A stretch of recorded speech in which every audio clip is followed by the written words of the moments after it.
నమస్తే, నేను ప్రియాంకారావు. మొన్న మనశంకర వరప్రసాద్ గారు ఈ రోజు భర్త మహాశయులకు విజ్ఞప్తి. రేపు నారి నారి నడుమ మురరి, ఆ తర్వాత అనగనగా ఓ రాజు. వరుసగా సినిమాలు వచ్చేస్తున్నాయి, అన్ని కామెడీ ఎంటర్టైన్మెంట్. మరి ఇన్ని సినిమాల నేపథ్యంలో మనశంకర వరప్రసాద్ గారు తట్టుకొని నిలబడుతుందా, ప్రజెంట్ ఉన్న సిచ్యువేషన్ ఏంటి అనేది తెలుసుకుందాం. మనతో మాట్లాడడానికి సీనియర్ జర్నలిస్ట్ సిఎస్ రావు గారు ఉన్నారు, ఆయన అడుగుదాం. నమస్కారం సార్. వరుసగా 4 సినిమాలు వచ్చేస్తున్నాయి, అంటే 2 రిలీజ్ అయిపోయినాయి, 2 రేపు రిలీజ్ అవుతున్నాయి. మరి ఈ నేపథ్యంలో మనశంకర వరప్రసాద్ గారి సినిమా తట్టుకుంటుందా ఈ తాకిడిని? యాక్చువల్ గా మెగా హీరో, సినిమా ఇండస్ట్రీలో అగ్ర హీరో అని అంటే చిరంజీవి అని చెప్పి చెప్తారు. అగ్ర హీరోల్లో ఒకళ్ళు అని చెప్పి చెప్తారు ఎవరైనా. సరే, ఆయనకు ఉండేటువంటి బిజినెస్, ఆయనకు ఉండేటువంటి ఫాలోయింగ్, ఆయనకు ఉండేటువంటి ఫ్యాన్స్ ఆయనకుంటారు. అయితే ఇప్పుడు జనరేషన్ ఎవరైతే ఉన్నారో ఈ జనరేషన్కి కనెక్ట్ అయ్యేటువంటి హీరోనా ఆయన అనేది ఒక సందేహం ఉండేది. అందుకే అప్పటి జనరేషన్కి ఇప్పటి జనరేషన్కి మధ్యలో కలుపుతూ నేను ఈ సినిమాని తీశానని చెప్పి చెప్పాడు ఎవరు, అనిల్ రావిపూడి. సో ఆయన ఏదైతే అనుకున్నాడో అది ఓకే, అది క్లిక్ అయింది కొంతమేరకు. అంటే ఏమీ లేనప్పుడు క్లిక్ అవుతుంది. నేను సామెత ఏంటంటే, ఇప్పుడు ఈ 2 నెలల్లో ఏది పెద్దది ఏంటంటే ఏం చెప్తాను, ఇది పెద్ద మిడిల్ ఫింగర్ అని చెప్తారు. ఇది మూసేసి ఈ రెండిట్లో ఏది పెద్ద అంటే ఏం చెప్తారు, చూపుడు వేలు పెద్ద. అలానే ఇప్పుడు చిరంజీవి సినిమా వచ్చింది. చిరంజీవి సినిమా కంటే మంచి సినిమా ప్రేక్షకులకి వచ్చింది అనుకోండి, ఇమీడియట్ గా దానికి షిఫ్ట్ అయిపోతారు. డెఫినెట్గా షిఫ్ట్ అవుతారు కదా. అలానే ఇప్పుడు భర్త మహాశైలు వచ్చేసింది. చిరంజీవి గారి సినిమాకి ఏంటి స్టోరీ లైన్, బాటమ్ లైన్ లో స్టోరీలు ఏం చెప్తున్నారు, ఒక భర్త భార్య మధ్య గొడవ అయితే ఏంటి అనేది, కలవడానికి ఎన్ని కష్టాలు పడతాడో భర్త అనేది కాన్సెప్ట్ తీసుకొని ఫ్యామిలీ ఎంటర్టైన్మెంట్ చేశారు. అదే కదా. ఇక భర్త మహాశైలికి ఏంటి, ఒక భర్త భార్యా బాధితుడైతే, అంతే కదా. అంటే భార్య బాధితుడు అనుకో, లేదంటే ఒక భర్త అనుభవించినటువంటి అనుభవాలు, ఈ అనుభవాలని మిగతా వాళ్ళందరికీ చెప్పి చేయటం అనేది ఒక కామెడీ రూపంలో తీసుకొచ్చి కామెడీ ఎంటర్టైన్మెంట్, అది కూడా comedy entertainment, family, pure family comedy entertainment. Chiranjeevi గారితో అదే ఫ్యామిలీ ఎంటర్టైన్మెంట్ స్టోరీ లైన్, అది ఈయన దానికి ఇది. ఇక అనగనగా ఒక రోజు రాబోతుంది, అనగనగా ఒక రోజు, అనగనగా ఒక రోజు సినిమా.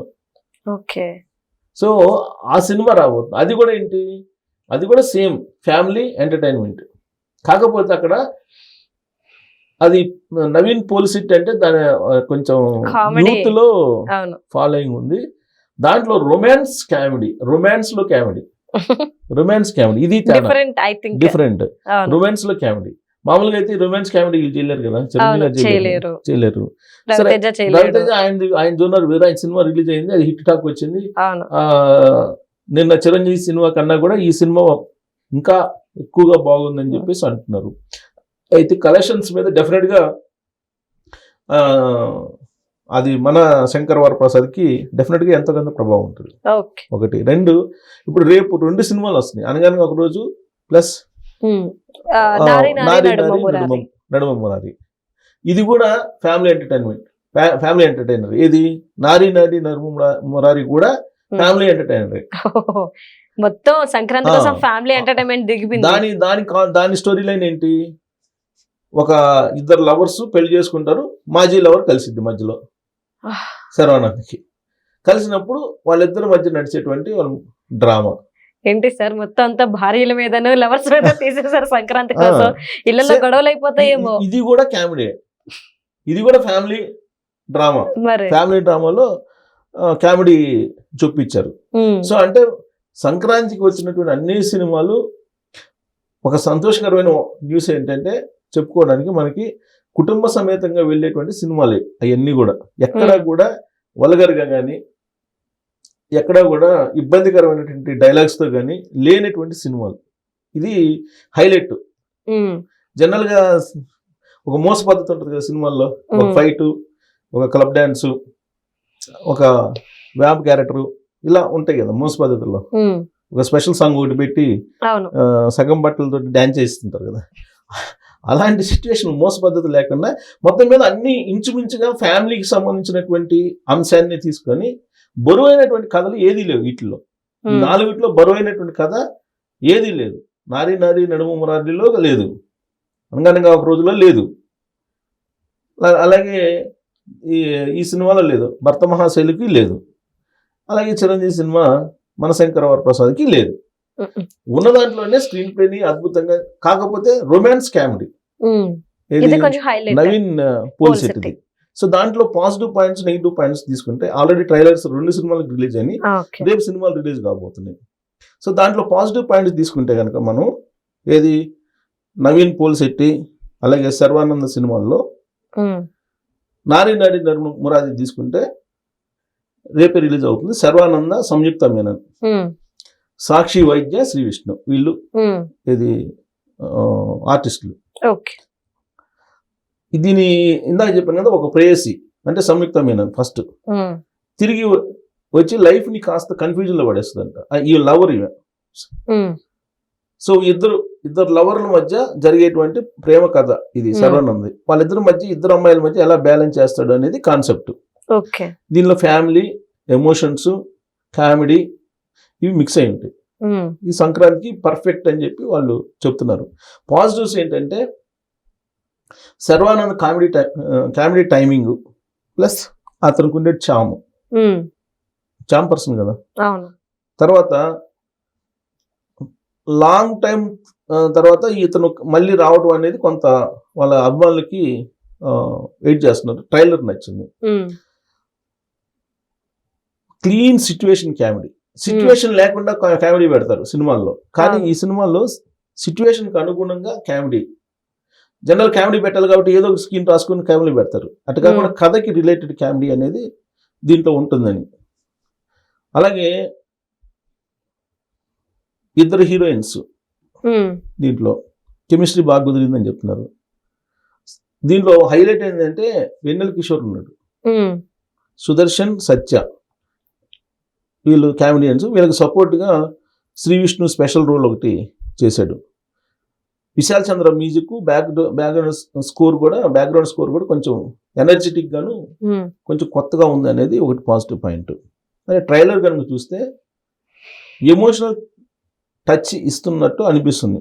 ఫస్ట్ హాఫ్ కొంచెం బాగుంది అని చెప్పి అంటున్నారు, హైప్. అయితే ఇది మొత్తం టోటల్గా సినిమా మొత్తం నవ్వులు ఉంటాయని చెప్తున్నారు. ట్రయాంగిల్ లవ్ కథ ఇది, ట్రయాంగిల్ లవ్ కథ.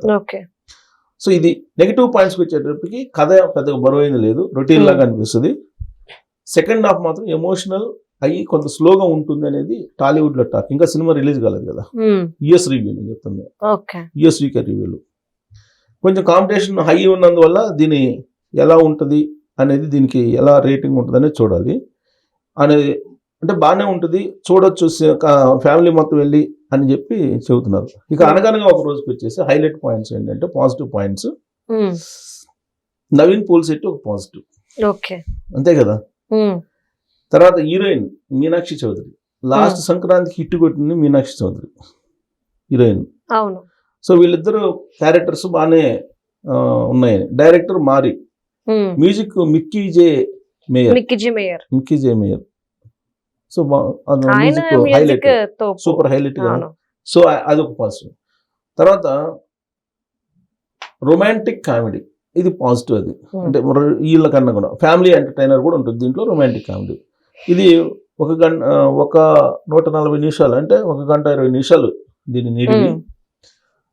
ఇక ఇది ఇంకోటి ఏంటంటే గోదావరి జిల్లాలో గౌరాపురం అనేటువంటి ఒక ఊర్లో జరిగేటువంటి ఒక మ్యారేజ్ లో వీళ్ళు కలుసుకుంటారు, గ్రాండ్ వెడ్డింగ్ లో. అక్కడి నుంచి స్టార్ట్ అవుతుంది ఫ్యామిలీ డ్రామా, కామెడీ, ఇవన్నీ అక్కడి నుంచి స్టార్ట్ అవుతుంది. ఫస్ట్ హాఫ్ అంతా దీనిలో జాలీగానే గడిచిపోద్ది అంటున్నారు. సంక్రాంతికి పర్ఫెక్ట్ ఎంటర్టైన్మెంట్ అని చెప్పి చెబుతున్నారు. నెగిటివ్ పాయింట్స్ తీసుకుంటే కనుక కొత్తదనం ఏం లేదు, నేను ఇందాక అదే చెప్పాను. సెకండ్ హాఫ్ కొద్దిగా స్లో అవ్వచ్చు అని చెప్పి టాలీవుడ్ టాక్. సో కాబట్టి ఓవరాల్ గా అన్ని ఫ్యామిలీ ఎంటర్టైనర్సే కాబట్టి ఎవరిది బాగా, ఇప్పుడు రొమాంటిక్ అంటున్నారు దీంట్లో, ఇది అనగనగా ఒక రోజులో, మిగతా అన్ని ఫ్యామిలీ ఎంటర్టైన్మెంట్ అంటున్నారు. సో అందరికీ అన్ని సినిమాలు పోయి చూసి కూర్చునేటువంటి పరిస్థితి అయితే ఉంది ఈ సంక్రాంతికి విడుదలైనటువంటి సినిమాల్లో. థియేటర్కి ఎందుకు పోయాం అని ఫీల్ కాకుండా, కాకపోతే ఈ వరవడిలో ఈ జనరేషన్ సంబంధించిన హీరోలు కదా, అనగానే ఒక రోజు కానీ, పోల్శెట్టి నవీన్, తర్వాత శర్వానంద్, అవును మాస్ మహారాజా రవితేజ రవితేజ. ఇప్పుడు ఈ 3 సినిమా కాంపిటీషన్ కి